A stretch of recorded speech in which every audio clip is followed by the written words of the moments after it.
नमस्कार, मैं मेघा सिंह स्वागत करती हूं आपका न्यूज़ 18 के डिजिटल प्लेटफॉर्म पर। भारत पर 27 अगस्त से 25% अतिरिक्त टैरिफ लागू होने जा रहा है। इसके लिए अमेरिका सरकार ने नोटिफिकेशन भी जारी कर दिया है। अब भारत पर कुल मिलाकर 50% टैरिफ लागू होगा। इधर पीएम मोदी ने भी कहा है कि भारत किसी के दबाव में नहीं आएगा और छोटे उद्योगों को और किसानों के हित में ही उनके साथ काम करेगा। कोई भी समझौता उनके हित को लेकर नहीं किया जाएगा। अमेरिकी समय के अनुसार अगर बात की जाए तो 27 अगस्त रात 12:01 से 25% अतिरिक्त टैरिफ लागू होगा। वहीं 27 अगस्त से भारत पर कुल टैरिफ 50% अमेरिकी टैरिफ लागू होने जा रहा है। भारतीय समय के अनुसार टैरिफ 27 अगस्त सुबह 9:31 से लागू हो जाएगा। अब बात करते हैं कि इस 50% ट्रंप टैरिफ से निपटने के लिए और इसके प्रभाव को कम करने के लिए आखिर भारत के पास क्या क्या विकल्प है। तो सबसे पहले ये जान लेना जरूरी है कि कौन कौन से सेक्टर्स में इससे राहत मिली है। सबसे पहले फार्मास्यूटिकल्स, सेमीकंडक्टर्स और ऊर्जा संसाधनों जैसे कुछ सेक्टर्स को इस टैरिफ से छूट मिली है, लेकिन ट्रंप टैरिफ से टेक्सटाइल, रत्न और आभूषण, चमड़ा और मरीन प्रोडक्ट्स जैसे प्रोडक्ट्स भी टैरिफ के दायरे में आएंगे। केमिकल और ऑटो प्रोडक्ट्स जैसे क्षेत्र बेहद प्रभावित होने वाले हैं। इंडिया यूएस डील पर बात नहीं बन पाई और 50% टैरिफ के बाद इनकी गुंजाइश भी कम अगर नजर नहीं आ रही है तो फिर आखिर क्या होगा, क्योंकि अमेरिका भारत से अपने एग्रीकल्चर और डेयरी प्रोडक्ट्स के लिए भी भारतीय बाजार खोलने के लिए कह रहा था और इन पर टैरिफ कम करने की मांग कर रहा था, जिसने भारत ने इस पूरे मामले पर साफ इनकार कर दिया। भारत इसे मानने से अभी इनकार कर रहा है, तैयार नहीं है। इसके पीछे भारतीय किसानों का हित है। ऐसे में बातचीत के रास्ते अगर बंद हो जाते हैं तो भारत कुछ कदम उठाकर टैरिफ के प्रभाव को कम कर सकता है।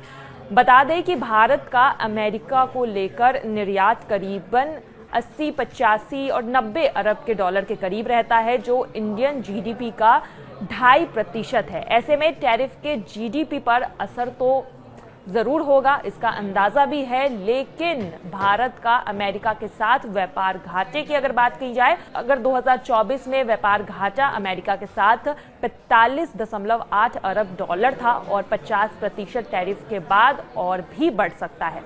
अब भारत के पास क्या क्या विकल्प है, तो चलिए इस पर भी बात कर लेते हैं। पहला विकल्प तो यही है भारत के पास कि यूएस के बाहर नए बाजार को भी तलाशें।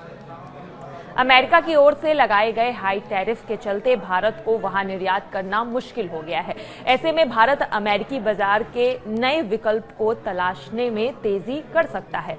खासकर यूरोप, दक्षिण पूर्व एशिया या फिर अफ्रीका जैसे देशों से भी निर्यात के इजाफा कर सकता है। भारत को व्यापार बढ़ाने की कोशिश करनी होगी। इससे अमेरिका पर निर्भरता तो कम होगी ही, बल्कि टैरिफ के असर को भी कम करने में मदद मिलेगी।